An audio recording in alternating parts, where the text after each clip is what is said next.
I got invited. If you look at the stats and everything, I went and played in Portland for 4 games. I went for the playoffs. I mean, I got 5 games in there. At the end of that season, I basically, the wheels touched down at the end of my season, and my now wife, then girlfriend, picked me up at the airport, and I had got a phone call basically saying, "You got to go to Portland. You're playing tomorrow night." And I came home, repacked, and got on the plane and went. And then, and that's when and then I signed a contract with Washington, and kind of went to. That's kind of how the next season came about, when the American League and everything.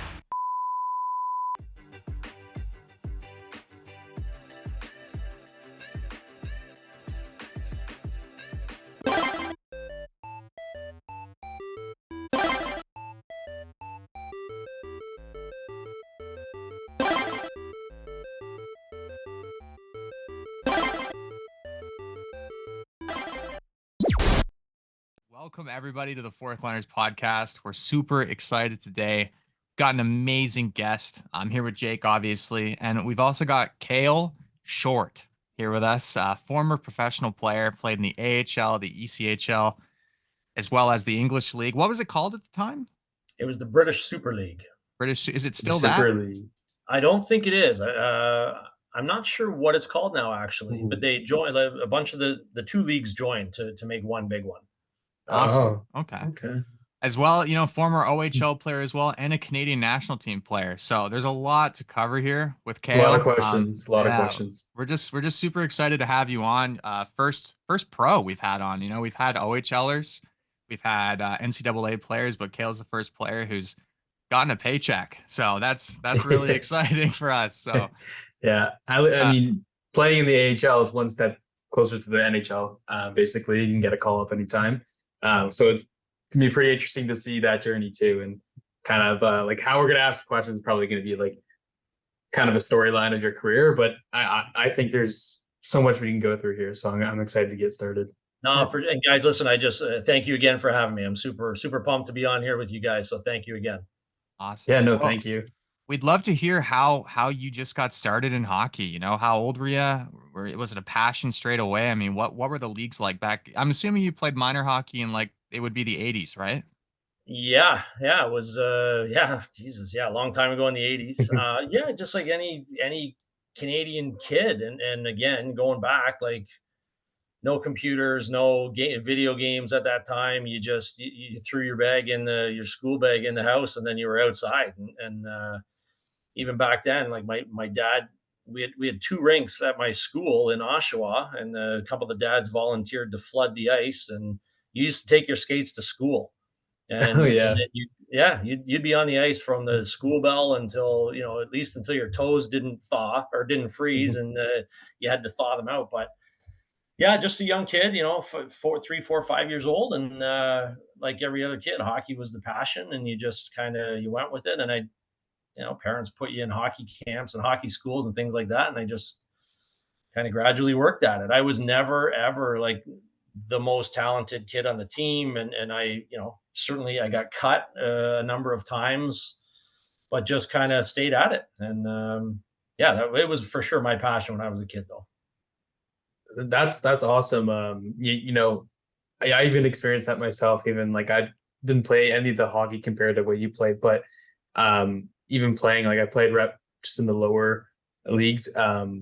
But I just remember not being the best player, but being somewhat a valuable player, because every team has the pieces, and it's important part, especially probably what you played, to each team you're a part of. So was there like an inspiration growing up when you were younger, like some hockey player you looked up to, or even like a grandparent or someone? Oh yeah, I mean, like any kid, people ask now what, I think just growing up again as a kid in my era, Hockey Night in Canada was the big, like, Saturday nights. Really, there was nothing on, and nothing. You kind of got dialed in, and that was a family thing. Like, everyone watched the Leafs on Hockey Night in Canada on Saturday nights. So that just kind of reeled me in, and then as I gradually got a little bit better and got a little bit more successful, I started.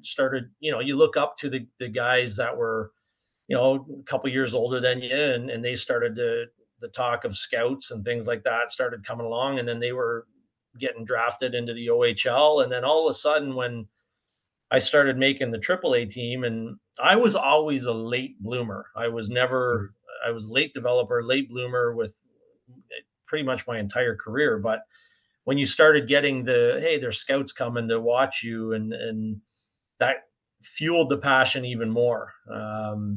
But just following in a couple of the older guys' footsteps. I grew up playing minor hockey in Oshawa, in the Oshawa minor hockey system. That's where I grew up. So when you see some of the older guys get success with it, you're like, oh, maybe, you doubt yourself at first, but then you're like, might be able to do something here. And that's where it took off. What style of game were you trying to show the scouts? I mean, what were you trying to do to impress them? Because you said you weren't the most talented player, but it's like compared to maybe like high-end skill guys, but like obviously there's a lot of roles needed on a hockey team. So like what were you trying to fill? What kind of role? Yeah, I took pride in, body checks. Like, Scott Stevens was back in my era, Oh, captain of the New Jersey Devils. And that's when they were winning all their cups, or they were close. If they didn't win the cup, they were close to winning it. They lost out in the conference finals, but it was always Scott Stevens was, very a leader, stuck up for his teammates, passionate, but just didn't do anything really flashy other than the bone jarring body checks. some And that flying was all elbows here and there. yeah, Yeah. which I did throw maybe a couple of those in back in my day. But yeah, no, I really emulated and liked the way he played hockey, and that's kind of when the scouts were starting to talk. It was pretty simple. Don't get beat one on one. I took pride in that. I was always known as a good skater. My dad always said I could skate better backwards than I could forwards. So and a lot of the fast guys, couldn't beat me one on one. I took pride in that. So it was a simple, first pass, get the puck out of our end, just battles in front of the net, which, back in the day in my era, you could really battle and whack and chop and cross check in front of the net. But Scott Stevens was a guy that I really looked up to. No, yeah, that's pretty much a legendary Devils player right there, and I have his hits engraved into my memory just because of how massive they are. But you can't get look past of how valuable that is to a team. A guy that can stick up for your teammates. He was a leader too. He's the captain of the team, and those guys that are willing to sacrifice their bodies, sometimes those are the most valuable players to have. And I kind of like when I played hockey, like I kind of like the more stay at home role. Like when you said you can skate backwards better, I was like that too. And it was like, I know that feeling that you're saying, and it's kind of awesome. I really like that comparison for you and Scott Stevens. But carrying on to later in your career, what was it like playing for the Canadian national team in like 1996? And what kind of, was it a league that you were in? It was, from a career standpoint, it was probably the best year of my hockey career. From a development standpoint, hockey wise, from being pushed, being taught the game that I hadn't really been taught, the training regimen. My coach was phenomenal. Was Andy Murray, who went on to coach in the NHL after that year as well. He made sure that it wasn't, that whole experience, that entire year wasn't just about the hockey. It was, we went to phenomenal places all over the world, and also some not so great places where he made sure that we learned to appreciate how we live and how fortunate we are here in Canada. We played in a lot of tournaments. The Izvestia Cup was in Moscow. I don't even think they have that anymore, but that was in Moscow. We played in the Swedish games was in Stockholm, Sweden. The Deutschland Cup was in Germany. So a lot of these, you don't hear about them much over here in Canada, but there's a lot of tournaments like that still go on over in Europe. Is it kind of like Spangler? It's kind The of like, Spangler Cup was a big one. There was two tournaments that same time. So Canada, for the Spengler Cup, and they still do it, they usually pull the Canadian guys that are playing over in Europe As long as if their club team has a break or something like that. But you'll see a lot of the guys that are over in Europe already playing usually go and play in that Spengler Cup. We went to the Izvestia. We went and toured. It was the Canadian Olympic team is what it was. And we went and played. We toured in Japan because that was the year that the Olympics were in Nagano. And then that was the year that they took all the NHLers. They opened up the rules because the Olympics were supposed to be amateur sports, and then that was the year they took all the NHLers to the Olympics. So, we trained in Calgary. Like, we were based out of Calgary. We lived in Calgary for, we trained there for about 2 or 3 weeks, and then we'd tour around Europe for 2 or 3 weeks, playing a tournament, a couple exhibition games. I went over to Japan, like I said. We were home for 3 weeks and then gone for 2 or 3 weeks to a month. Who were the guys you're playing with on that team? Is it like mostly like OHLers, or is it? It was a full mixture of guys, and I could send you a picture or a roster or something like that. So a couple of the guys were. I got it here. I can see it. Yeah. Oh yeah.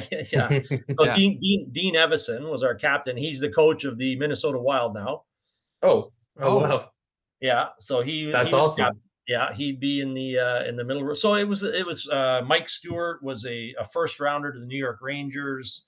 Steve Junker was a New York Islanders draft pick. So there's a lot of guys that may have been drafted in the first or second round. Their they played in the American League for a couple of years. First contract didn't work out. They just needed a place or they would be assigned from their NHL parent club would be assigned there. There was a couple of guys like me couple guys from NCAA Maine. Jeff Torrey, Blair Allison was the goalie. They played at University of Maine, and their 4 years were up. They were graduated, and then they ended up going there. So I took a different route. There was 5 evaluation camps across Canada. There was one in Vancouver, and these were in like June, July. They were pretty much going on right now. So there was Vancouver. There was one in Alberta, one in Saskatchewan, one in Toronto, one in the Maritimes. And then out of each camp, they'd pull, a couple people from each camp. So I went to the evaluation camp in Toronto in June. And I think there was, out of 60 guys, there was 3 of us that got invited to the main camp in Calgary at Labor Day weekend. And so I ended up going. I wasn't even going to go to that. There's a funny story with that because if you go back, I was at University of New Brunswick.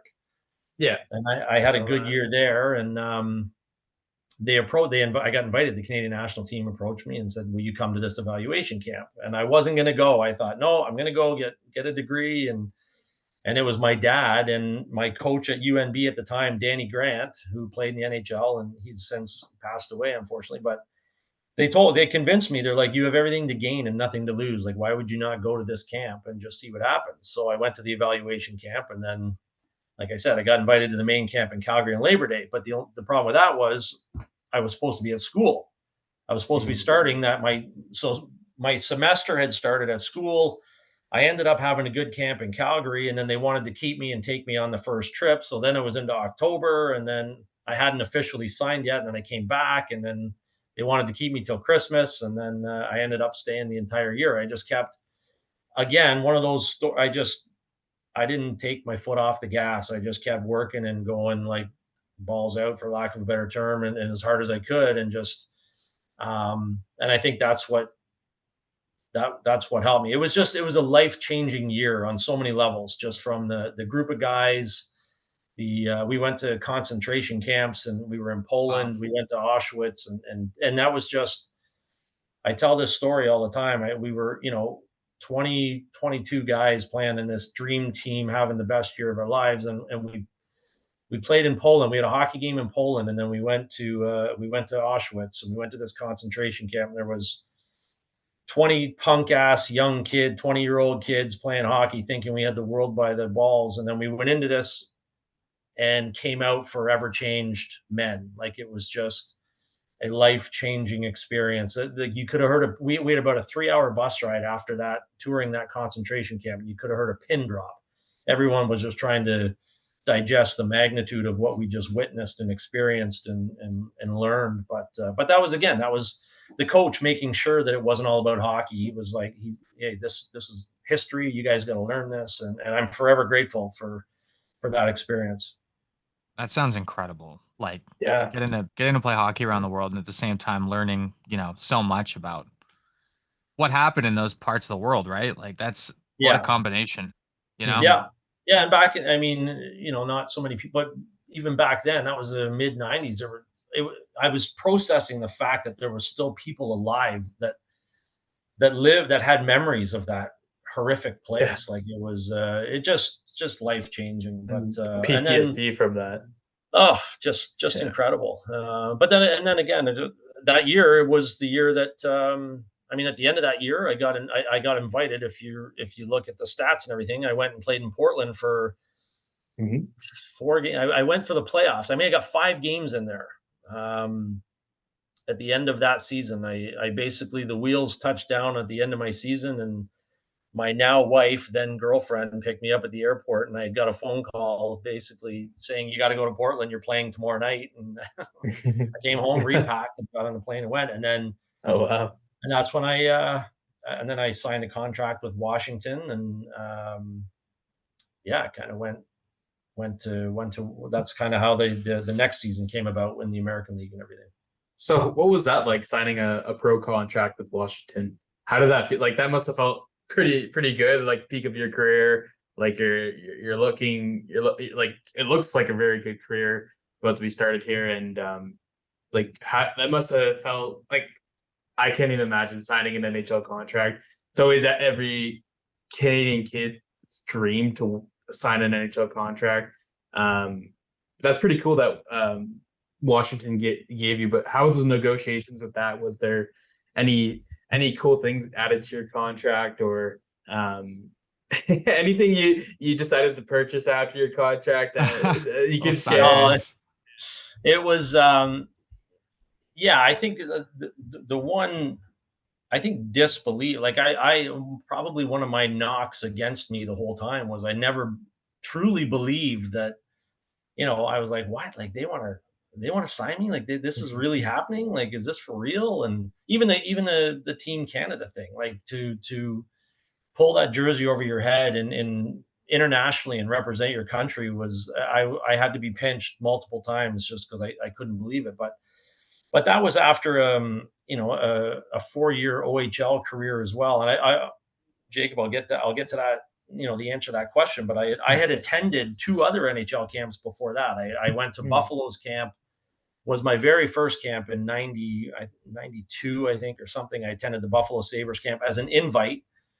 I was playing for the Sudbury Wolves at the time. And then at the end of my junior career, I got invited to the Edmonton Oilers prospect camp Yeah. in midsummer. That was in July as well.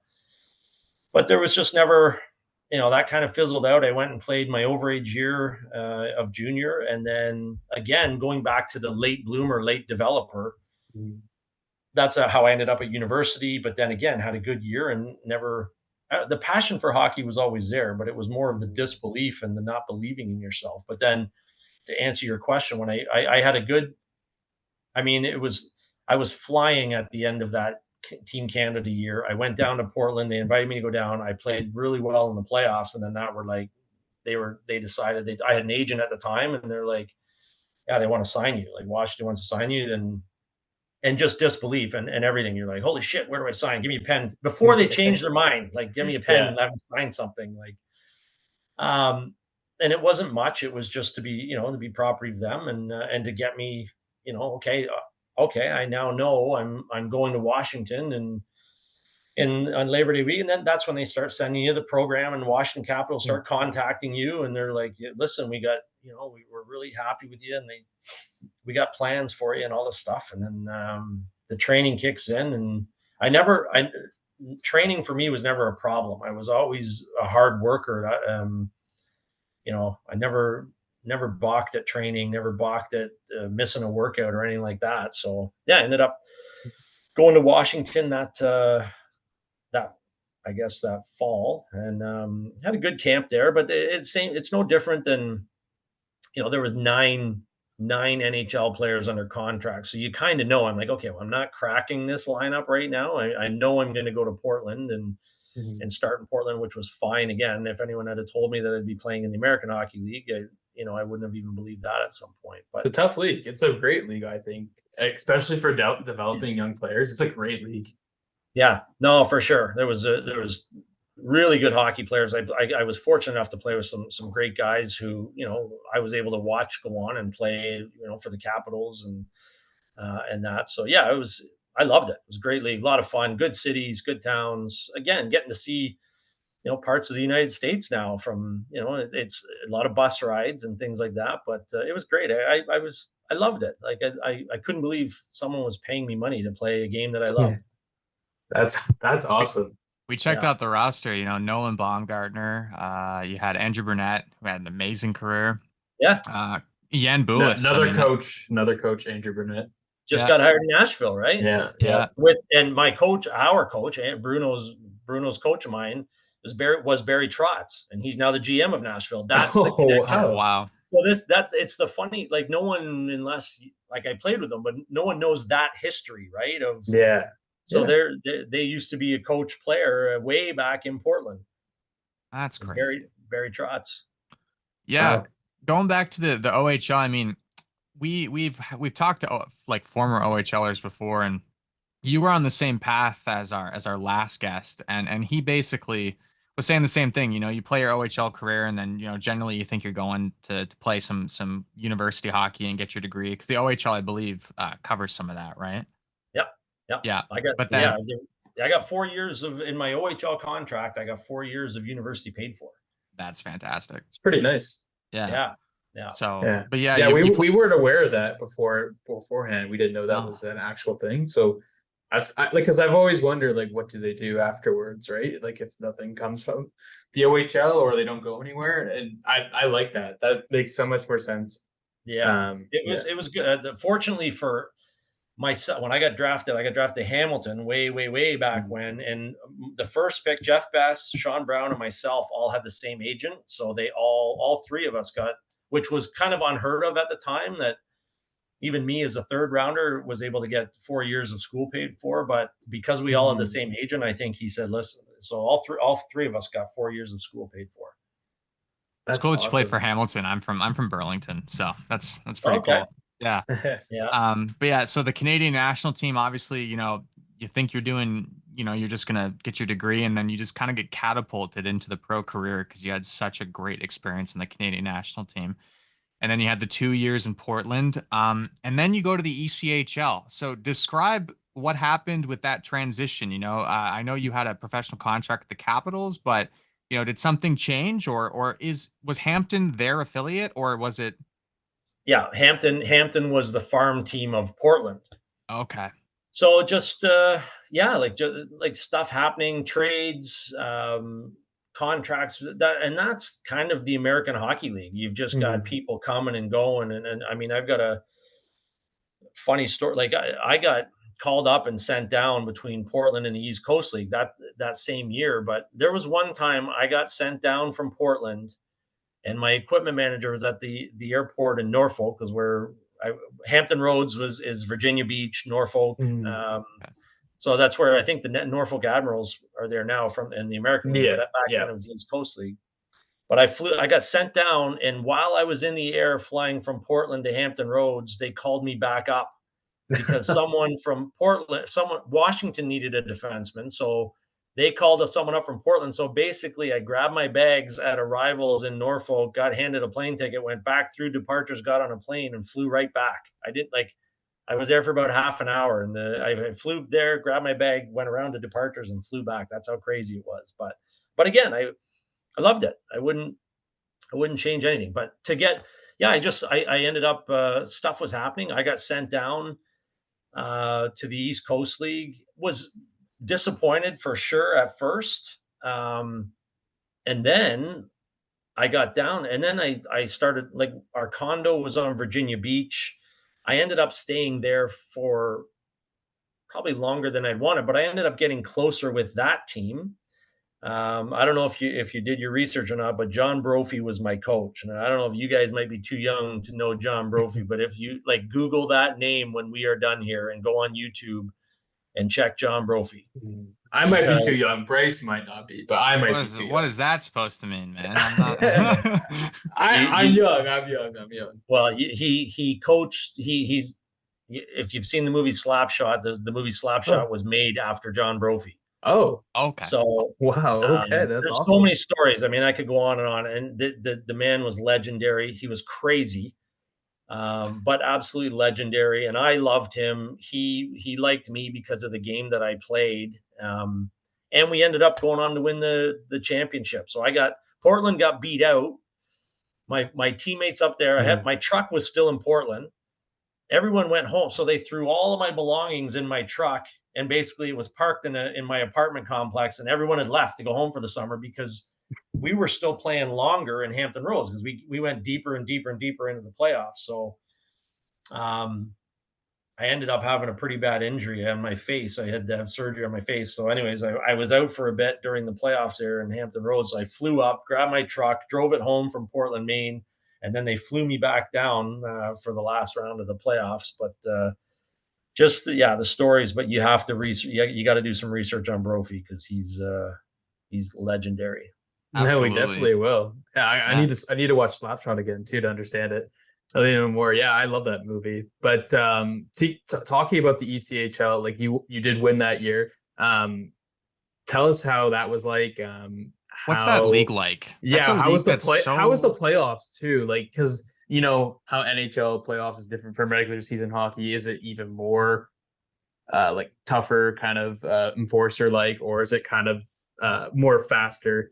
Yeah, tell us all about the ECHL and what it's like and winning in that league.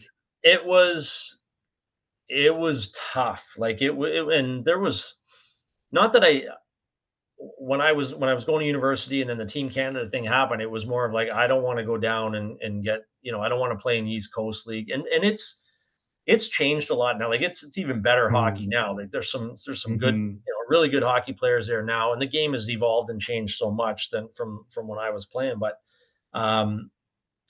it was a jungle. That's the nickname of it. They call it the jungle, right? Because I've heard that. Every once in a while, you see some outlandish stuff from the ECHL, and it's like, what is going on down there? Like, it's not in the limelight, but like, I know the hockey's got to be good. I mean, it's the third highest level in North America. Like, but you just don't see that much of it, So continue. I'm excited to hear more about it. No, it was, and it was tough. Like during the regular season, it was even crazier. Like it was just some pretty crazy guys. But once the playoffs got started, you got more dialed into the hockey and the playoff hockey. The fans were tremendous. Like just, we were getting 10,000 people a game in Norfolk, and I mean, it was great. Again, we were like I said, our condo. I was living on Virginia Beach. I was getting paid, to play the game that I love, and by this time, like by the it was April, May in Virginia Beach. It was beautiful. We were going to the rink in shorts and t-shirts. It just not bad. Great. Yeah. And I got a championship ring out of it, which is pretty, a prized possession. And it's just the stories and the battles and everything that you went through to get that thing. But it was tough hockey. It was, you had to be careful. Yeah. What's the, like, you don't have to say a specific number, but like, what is the pay like? Like, is it enough for like the average, player to like live fully, like comfortably? Well, it was a lot less back then. Fortunately for me, I was on a one-way American League contract. So I was actually making more money when I got sent down, if that makes sense, because I wasn't, they pay for your apartment. I was just banking. I was banking everything. Yeah. But there was some guys were on, making really good money there because there was NHL first rounders who had signed really good contracts for whatever reason. They were down in the East Coast League, and just again developing. It's known as a development league. That's why it's there. So, some guys were scraping by, some, and that was the thing, right? Some guys just won't give up the career, right? They're prolonging real life. And if you wanted to do that, you could get paid a few $100 at the time. And if you wanted to do it, but there was, other guys were married with kids, and they were surviving and banking some money and doing okay. So it really depended on there. It was such a broad spectrum. Some guys were making, good money. Some guys were making, American League money. Some guys were scraping by with a couple $100 a week. Okay. What's like the fan turnout like in the ECHL? Like are some arenas, like I'm sure some arenas are like packed, just like, certain communities, but like what's like kind of the attendance like? Yeah, well, again, we're going back, I don't know, 30 some odd years now. But I mean, like I said, when we were, Norfolk was good. We were getting 10,000 people a Whoa. game. But we'd go into Johnstown, Pennsylvania, and some places like that. They weren't getting nearly that much. So it really depended, where we were. South Carolina, like there were some good teams to play in the South, right? The Florida, Johnstown. We played Pensacola in the finals. There, that's in the Panhandle of Florida. They were getting good crowds. So I think it depended on how close you were to maybe an NHL market or NHL team. But some teams were drawing well, 4, 5, 6,000, 10,000. It's like Coyotes numbers. That's great. Yeah, that's true. That is true. I mean, 8, 10,000. I mean, that's like on the lower end of some NHL clubs, So like that's a lot better than I thought, honestly. Well, you're seeing a lot of guys from the ECHL actually get a chance and opportunity in the NHL, or at least the AHL. Like you said, there's a lot of guys moving back and forth throughout that league, but there was Logan Thompson was part of the ECHL and Stanley Cup champion now, which is pretty cool. So it's definitely not a league that is an easy league. It seems like it's a very physical, but also a lot of skilled players, skilled goaltenders too, which is also makes it even harder. So, I think it's a cool league to say you've been in, just because the atmosphere is probably a lot different from, like, say, OHL. I guess some OHL franchises are different than others, but I want to hear it because I know you've had your fair share of travel playing for so many teams, but your time with the BISHL, which you said was the Super League, British Super League, yeah. You played for the Sheffield Steelers. Did I say that wrong? Or Sheffield? No, Sheffield Steelers. Sheffield Steelers, all right, and Manchester Storm, which is pretty cool. How was your time there, and how is the hockey different? Was it like we were talking before? You said it was like a very intense league still, like maybe even more intense than the ECHL. Tell us about your time there and what things were different and similar. That was so. When I had two of my really good friends, two of my best friends, had already played over there. They were playing in a town called Bracknell, and they were telling me about the hockey. They went over there first, and they were convinced me. They're like, no, it's good, it's good hockey, and come over, give it a shot. So I'm like, okay. But I ended up going to Sheffield. Don McKee was kind of involved with Canadian hockey, and he knew my Canadian national team history and stuff like that. So he approached me and wanted me to go over there. So I went there, and I didn't know a soul. I didn't know anyone on the team. I just packed a bag, and that was I don't want to say scary, but that was kind of the one time where I'm like, oh, Kayle, what are you doing? Like, where are you going? You're whole different world. Whole different world. And even though, they spoke the language and that, I tell this story all the time. Like, I got off the plane and I got to the arena, and keep in mind, this is before, cell phones and MapQuest and Waze on your phone. And so I get to this arena, and they basically handed me a map and gave me keys to a car. And they kind of highlighted where my flat was, which was my apartment. And they said, yeah, you can go, and then we'll see you tomorrow or something like that. Well, you drive on the other side of the car, you drive on the other side of the road. And I'm like, I'm going to kill myself. And if I don't kill myself, I'm going to kill someone else. But anyways, I got in the car and you drive, but that's how I found my way around the city. But I I absolutely, so I get over there that first year and just fell in love with this. I mean, that's why I was there for 3 years. I kept going back and loved it. And we ended up, I think it was my third year. Yeah, it was my third year in Sheffield. We ended, kind of soccer mentality. There was 4 trophies to win over there during the season, and we ended up winning all 4. We won the Grand Slam, which was absolutely a lifetime of memories as well. Like we pulled into the arena after winning that 4th trophy, and there was thousands of people. It was 2 o'clock in the morning, and our bus couldn't even get into the arena because the fans were banging on No the side of the way. bus. So hockey's big there then, or at least Was that they're dedicated. It was my parents came over to visit a couple times, and obviously, my mom and dad grew up watching hockey here and everything like that, and they said they've never experienced fans like they did in England, because they've got the soccer mentality, so they're singing and chanting, and like it's just constant noise and supporting your team. And then we had a really good team for a couple years. We won a couple trophies the first year, second year, but then that last year we won all 4 trophies, and we just and it was just like I said, having played in the American League and having played in the East Coast League, that team, especially that third year, we would have beat an American League hockey team. We had a bunch of ex NHLers. We had guys that played in the American League.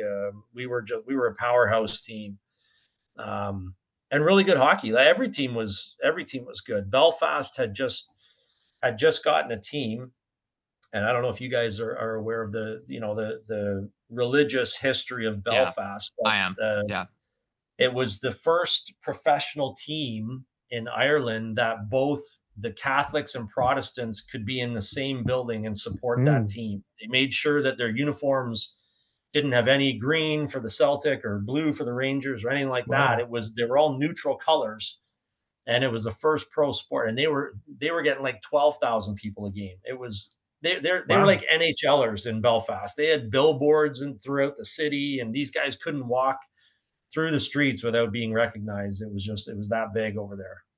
I've always thought that hockey should be, super successful in a country like England. I mean, like the premise is the same as soccer, and like it's a super intense sport. Like it just seems like a country that could really like take on hockey. And obviously it's still probably in the shadow of like soccer and stuff like that over there right now, but like it shouldn't be like. And it sounds like there's like a really strong core of like dedicated fans that make playing over there worth it, right?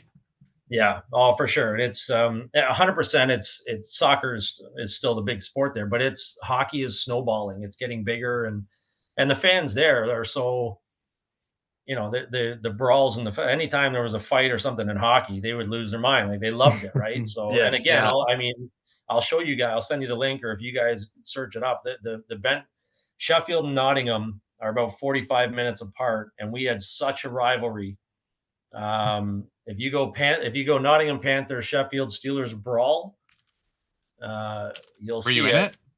Oh yeah, yeah. I got it. I see it. Yeah. Oh boy. The footage isn't that good because it's early YouTube days, but if it's about an 8-minute clip, but and I it got it was here. just it was a it was 3 games leading up to that event, but half of the arena, like I said, it's 45 minutes apart. The teams hate each other, the fans hate each other, and it was just a boiling over point of a bench brawl. And yeah, that's super tough guys. Like Denny Vial was an NHL heavyweight. He was on our team, Oh. and Barry Nykar was another American League. I think he played some games in the NHL. He was a tough guy, heavyweight. But A lot yeah, of guys from North America going over. It was 80, probably, well, maybe 90% of our team are all North Americans. Some UK guys though, right? Some UK guys, but some of the UK guys, deemed UK guys, their grandparents may have been from the UK, so they got a British passport, but they were Okay. really from Canada. They were from, Mhm. from around here. They just used their grandparents, kind of that lineage, to get a passport. So they were deemed British. we went down the rabbit hole not too long ago looking at the UK teams and stuff. And now I would say probably close to 50% of the players have a UK flag. So I'm assuming the game has like grown now. And now you're getting actual like homegrown UK players playing in that league, what I'm Yeah. assuming. Yeah, Yeah, which is absolutely. great. I actually, yeah. So it's been 20 some odd years now. So when it's funny you're saying that because one of the guys that I played with, his son was a newborn, was 1 or 2 years old, and he's now playing. But he was born in Britain. So you're absolutely right, Bryce. The game, and we used to do a lot in the community, and so I like to think that they stuck with that, and I think that's the next generation of British kids and players that are now playing in those leagues. That's awesome. Yeah, I'm a big fan of that. Like, I mean, like the NHL obviously is the one league that really doesn't do that. You see like other leagues across overseas in Europe, that they're always building younger players with men, and I think that's a good development for a lot of young players. So I kind of like that idea as well. I mean, They obviously, I have don't to think do the it, NHL. right? Like they have Yeah, to, if they want their leagues to survive like long term, they can't always rely on like imports, right? So like they have to like develop by getting out into the community and getting kids playing hockey, right? So then, kids will aspire to play in their league, you know? Yeah, So yeah, for sure. that's Yeah, yeah. awesome. absolutely. We had looked you up beforehand on YouTube to see if we could find any videos of you, and we managed to find one video of you. I think it's when you were playing for Sudbury, and I don't know if you've seen it. It's on YouTube. It has like 58 views. It's you just throwing somebody down with one arm, just clobbering somebody. It's It's pretty hilarious. awesome. It was awesome. It was a good. I don't even think I don't even think I've seen that, to be honest. But It looked like Scott Stevens We'll personally, send you right? the link. We'll send you the link for that Yeah, one. we'll send yeah, that to you as yeah. well. There's one on there. There is one, and it's rare because I didn't score that many goals. But there's a clip of in Hampton Roads of me scoring a goal and that. So I'll send that to you as well. But Yeah, that'd be no, I awesome. haven't seen that Sudbury. Well, yeah, because the Sudbury one, there was no YouTube or anything like that back then. Yeah. They Yeah. uploaded it like a year ago, so somebody's a fan. Yeah, got some fans out there. Somebody's reminiscing, man. Someone That's had to awesome. go deep into the archive footage to probably find that. That's for sure. That's Well, it kind of amazing. looks like it's from like the footage is, you can't really see the logo at first, but then you can see it says Sudbury Wolves. So Like I Okay. said, some wingers coming down the boards and you grab them with one arm and you just throw him down. And then you get a penalty, I think. I don't know. People were upset. That was great. That sounds So, about right. yeah. yeah, you also played in the Western Coast Hockey League too, for the Fresno Falcons. How was that kind of like? Was that very similar to the ECHL, or was it completely different? It was. Again, I had a couple other buddies were already out there, former teammates and that, and they were out there. So they asked me to go out there. That was that was after England, right? But Why'd you leave England? uh, that was why did I think I was just ready for home at that point. Manchester wasn't. I mean, Sheffield was a great experience. We had won. We had a crooked owner in Sheffield, which is why I left Sheffield, went to Manchester, which was kind of the second big rivalry. Because if you look on a map, Manchester to Sheffield are Yeah. about an hour apart. They're not that far apart from each other. So that was me going over there, upset a few Sheffield people. But I had just, I had 4 years. I was ready for a change. My buddies were down in Fresno. They were talking to me, go down there. So I went that 1 year, and then that West Coast Hockey League turned into the West Division of the ECHL. I think it was the Okay. next year. Yeah, maybe the next year. Those two leagues amalgamated big because the East Coast Hockey League was growing and such good things were happening. And so it turned into the West Division. So all those like Long Beach, San Diego, Fresno, Anchorage, Alaska, all of those teams turned into it was the West Coast Division of the East Coast Hockey League. I'm actually surprised they didn't change the name of it. Just they stuck with the East Coast Hockey League, but they had that whole West Division. They had a team in Alaska. That's crazy. Yeah, even that, like I don't know ever in my life if I would get to Alaska, and I'm so thankful that I did. Oh, I'm Right? hanging them Like, up. I'm hanging them up. If I'm traded to Alaska, that's yeah, it, guys. I'm done. you're absolutely right, because I don't know how those guys got on a Oh plane man. and played in San Diego, Long Beach, Fresno, and then have to get on a plane and go back to Anchorage. I'd be like, I don't know how they did it, but they did. They convinced a few guys to play up there. And must be against their will, just going Yeah, to Alaska. yeah. But I mean, it would be a cool experience at the same time if you're okay with that cold like weather. But and then we move on to I guess, did it turn into, what year did you say it turned into the to one league basically? Uh, I think it was the next year, and I think if Yeah. I would have been in Vegas, I think Yes. Yeah. The next year. Wranglers. Yeah. Yeah, the Wranglers. So that was that was before, like, the first pro team that Las Vegas had, and we Yeah. were just, and it was.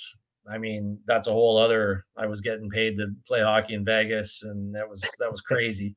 Did you ever Um, imagine an NHL team going there when you were there? well, I actually, like, you could see them support, like, there was some good stuff happening, and you could see, I mean, we were getting decent support, and we were a brand new expansion East Coast League team, and but the people didn't really know much about hockey there, and Mhm. but they were just passionate. Like, the people that we had coming to our games were passionate about our hockey. So if you could, magnify that by, the NHLers and the better players, and you put a good product on it's obvious, right? It just happened with, everyone says you go to a Golden Knights game, it's just pure energy. Oh yeah. It's a Um, show. It's basically a show that they put on. it's a Las Vegas show, so we were obviously, yeah, we were dialed down a little bit, but it was a great experience. It was fun. Fans were a lot of fun. It was crazy. Yeah, we were playing at the time it was called the Orleans Casino, and the arena was right in the casino, and right, Oh, close okay, to it. that's dangerous. It was, Yeah. it was very dangerous for sure, and some guy, you had to be disciplined Oh yeah. with your paycheck, and some guys weren't. Like, some guys got into a bit of trouble, and that, which was, yeah, it was unfortunate, but yeah, you had to. And again, we weren't making nearly as much money as these guys for the Golden Knights are making, right? Like, we were, Mhm. making a fraction of what they were making. Oh, for So, So sure. but at a this point, great experience. at this point in your career, it's your third last year playing in Fresno, and then you go to Vegas. Had had the dream of the NHL at this point subside, like, gone? Yeah, Like, yeah, yeah, you knew. yeah. I knew I was, I was getting older at that point, and like, they were, any time there was an opportunity, they were taking some of the younger kids, and that. So, yeah, I was at that point. I was playing for the love of the game. I was playing for fun. I was playing to win championships and stuff like that. But I actually enjoyed knowing that my dream to play in the NHL had kind of come and gone. I Mhm. enjoyed kind of helping and mentoring and being someone that could maybe help some of the younger kids, like, because I had been Sure. close, and I had been, with what had happened with the national team and all that stuff. I had no problem telling some of the younger kids, especially in Vegas, or, hey, don't go out tonight. You got a good opportunity here to potentially make the NHL. And, I liked being that kind of guy in the dressing room, the glue guy. And, we touched on it earlier in our discussion here. Every team needs those type of guys. Mhm.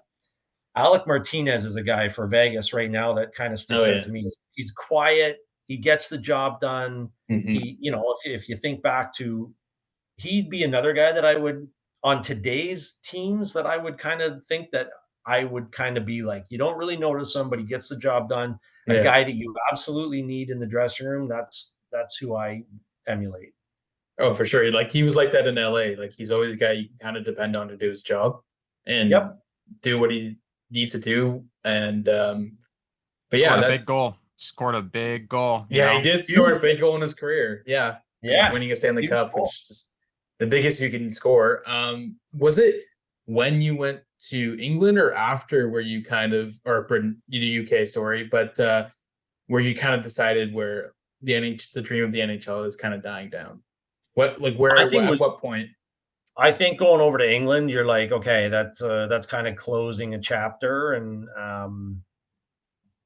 I don't want to say. I mean, I think it has happened where guys had gone over there and come back and signed another Yeah. contract and may have gotten a couple games, but I think Mhm. everyone over there had kind of, they knew and realized that, that dream is probably gone. Now you're trying to make a bit more money. Like England, you're getting paid more money than you were in the American League.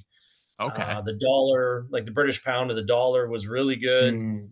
Um, Again, they're paying for your apartment. They gave us a brand new car. They like you're really just banking everything that you're making over there. So it was about making money and yeah, and making memories and getting this is the stuff I always tell my kids. And now I'm like, you can't get this out of a textbook. You like all these experiences, you have to live it, you have to experience it. And then I look back now and I love everything about it. Like I said, right, good and bad. I don't know if you know see on the stats here, but I ended in Peoria and Yeah. I got Mhm. traded, and then that was the kick in the teeth where I'm like, okay, I'm Screw done. I this. Yeah. basically went from the penthouse to the outhouse, Yeah. um, from Vegas to Peoria. I had to look at where Peoria is on a map. So Yeah, I I never heard just, of the name.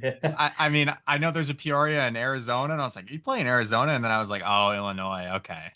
Yeah, Mm. yeah. Yeah. So So, that was and that's when you just kind of called it there. Like, I'm done. I did.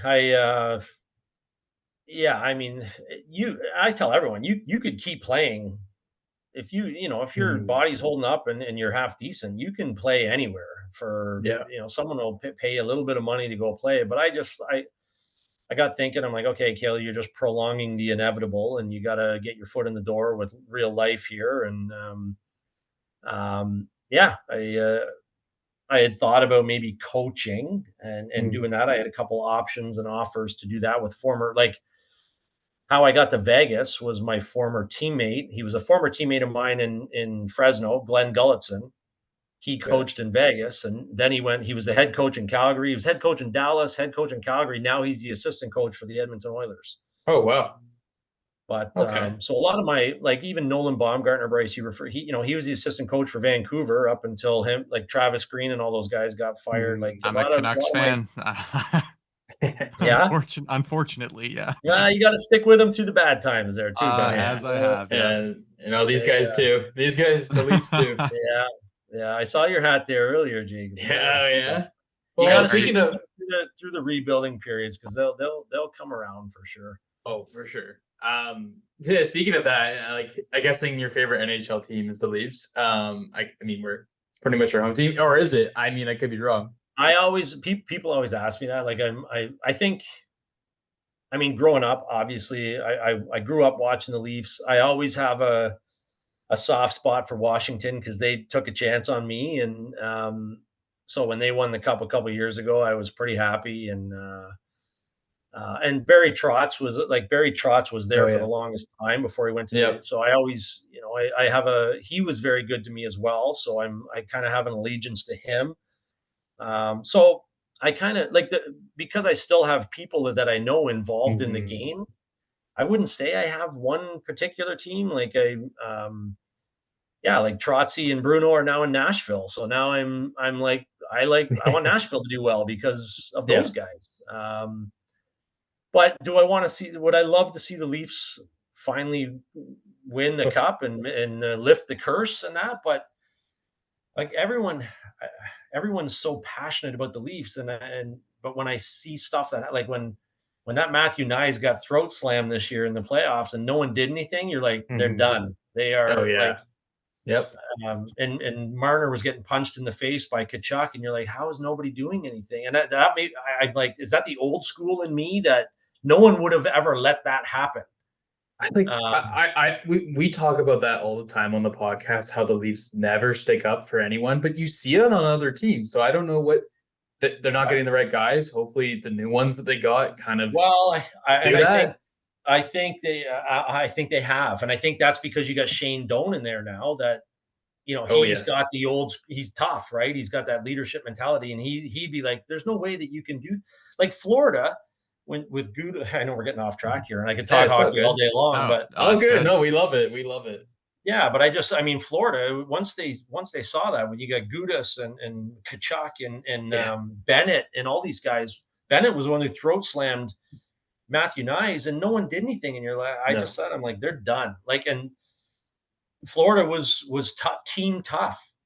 Yeah, for sure. That was the difference. And but in that series, right? So, and then Vegas was team tough as well. And I think again, the regular season is so different than the playoffs. And the playoffs reverts back to some good old time hockey. I have a tough time watching. I'll watch it for sure, the regular season, but I just love the playoffs because it just gets 150 miles an hour, and there's checks thrown, and it just kind of gets back to a little bit more old school hockey.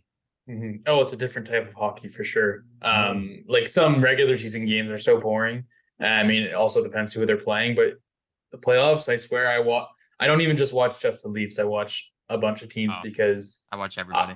It's just so exciting that you can kind of cheer for kind of whoever you want in the game and kind of watch along. So, and like storylines, the storylines is what makes it for me, man. Hockey's got such good storylines, series to series, and rivalries, and that's what makes hockey so good.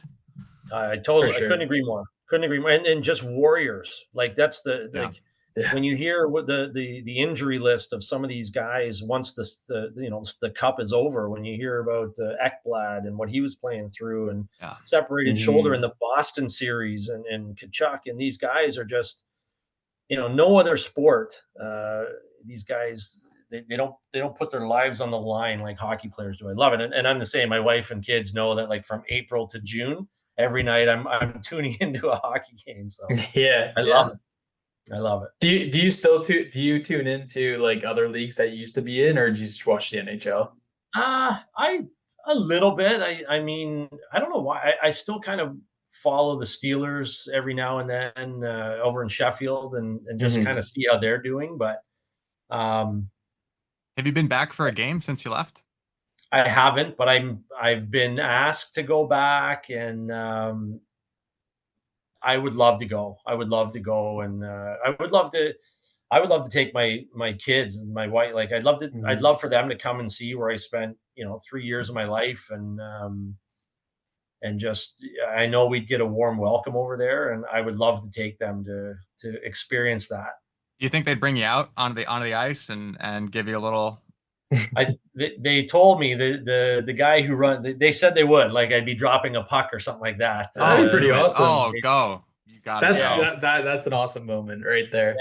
Yeah. So I don't know if it'll happen or not, but Sheffield's a very Bryce, it's a steel town, right? It's very much like Hamilton. It's a very but I think that's why I liked it too. Like, everyone was just hardworking, down to earth, good city. So I don't know, maybe one day we'll see if we can get back there. You got to go drop a puck. That'd be amazing, So. It's tough to convince my wife to go back to Sheffield, England, where it's a different shade of gray every day, and it rains at least once during the day. And, oh man, that's awesome. Yeah. Just like kind of ending off here. Well, we have like 2 more quick questions for you. Yeah, no worries.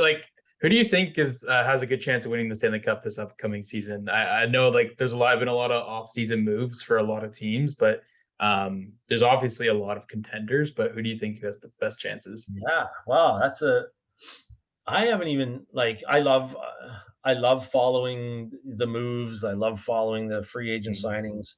I'm interested to see, like, obviously with Toronto, and I think we live in the hotbed of Leaf Nation, right? So you hear more of the stuff that goes on here, obviously with the media and everything. But I'm with Shane Doan and that involved, and with some of the moves that they've made, I don't think they're done for sure. And I don't know if they're quite there yet, but I think Jersey. They got to move Murray and stuff, right? They can't be done. No, for sure. Yeah, there's some pieces. There's some pieces that, I mean, I've heard talks about Carlson, but like, there's always talks about a defenseman going to Toronto. So but that would be pretty awesome. I mean, his contract's pretty horrendous, but I mean, if it wins us a Stanley Cup, it'd be pretty fun. But yeah, I think they always have a good chance because they always put up a good team, but just maybe not the right team every year. But I think Toronto has a good chance, but also, like, I don't know. Part of me wants to see McDavid win. I don't want to see Edmonton win, but McDavid win, just because of how skilled he is, and Yeah, it'd be pretty awesome. They're knocking on the door for sure. Oh yeah. Yeah, I don't know what what I feel that they're missing, but they're obviously close. Jersey, I think Jersey's gonna have a good. They may be a little Oh, young, yeah. maybe a couple pieces away, but They're stacked. They're stacked. yeah, Oh yeah. Yeah, I like them. Jersey's gonna turn some heads this year. So yeah, I love it. I love I get excited for it. For sure. It's a passion we all have, especially growing up in Canada. We all have that passion. And just to end off here, is there one hockey memory that you have that you'd love to share, or kind of a funny story, or even like connections that you really good connections that you built throughout your career that kind of want to end off here with? Yeah. Oh my gosh, we just had a reunion a mini reunion in Guelph because our general manager just got inducted into the City Guelph Hall of Fame. So Oh we yeah. had I lived with Todd Bertuzzi. I don't know if you might know Oh Bryce. man, Yeah, Todd. yeah, I yeah. Bryce, love yeah. Todd. I love Yeah, Todd. I just realized you were a Canucks fan, so you might remember. So anyway, I got a picture I could send you of Todd and I. But so Awesome. I lived with Todd in Guelph, so it was good to see him. Jeff O'Neill was a teammate of mine Oh in wow. Guelph. So we had Pretty it was stacked team. it was good to see those guys. But I always tell the story too. One of our teams in Sheffield, and every other team that I played on, guys you'd take a track bag and a couple beers or a duffel bag of beers for after the game. Well, our team was so posh and so good, and we had a couple of Italian guys. Our team was showing up on the bus, and we'd have baguettes of bread, and guys are bringing blocks of cheese, and then everyone would bring like a bottle of wine. So we'd be sampling wine after a game because our team was pretty good. So guys would be firing up like baguettes of bread and cheese and a Chianti or I think that's probably where I got into my wine because we were sampling all these bottles of wine on the bus. That was a much different hockey team than years past because everyone was usually crushing beers, but this team was all red Drinking wine wine. drinkers, and the table at the back. So there's usually a card table. Well, this table cards were playing, and then we'd break out the baguette and cheese and wine. But no, and then I think a couple I mentioned a couple of my prized possessions. I got 3 rings. I got a Sudbury Wolves ring, which Sudbury Nice. was, they made me captain of that team, which was pretty Saw special that. to me. Anytime you're made captain of an Ontario Hockey League team, that was a pretty good experience. So, but I got a Sudbury Wolves ring they get they're just a great organization. They get their graduating players rings, which is awesome. And then I've got my championship ring from my days in Hampton Roads with John Brophy. And then I've got that Grand Slam ring from my days in Sheffield. So those are probably my 3, hockey most prized possessions for sure. And then just the memories that come, the injuries and the battles, and I got a couple plates in my head. I got kicked in the face and had to have plates and screws. Wow. With a skate on? I got the heel of a guy's boot kicked me got me right across the face and shattered my orbital bone and crushed my What league was that in? East Coast League. Not surprised. Yeah. Not surprised. Standard. But it was an accident for sure. My partner hit a guy and he kind of went over, and I actually see it. I see it more on TV now, like even in the NHL where guys go down and their skates come up and they just miss the guy's face. Well, anyways, this guy went down and he just caught me. And but another tremendous memory was we were in the playoff. That was the Northern Conference Finals in the East Coast League, and I had to go in and have surgery, and I woke up and my entire team was around my hospital bed, and they brought in the Northern Conference trophy, which was about 3-foot high trophy, and they put it in my hospital room, and and That's left it there incredible. for me. And then, yeah, so that was a, pretty touching, pretty special as well. When I came out of that surgery and all, the team was standing around my hospital bed. So that was pretty cool. That's a great memory. How long did that take you to recover from that? It took me, I probably wasn't right with the game that I played until halfway through the following season. Okay. Just probably timid, a little bit timid. Probably I couldn't see, like, my eyes weren't moving in sync with each other, so I couldn't see all properly.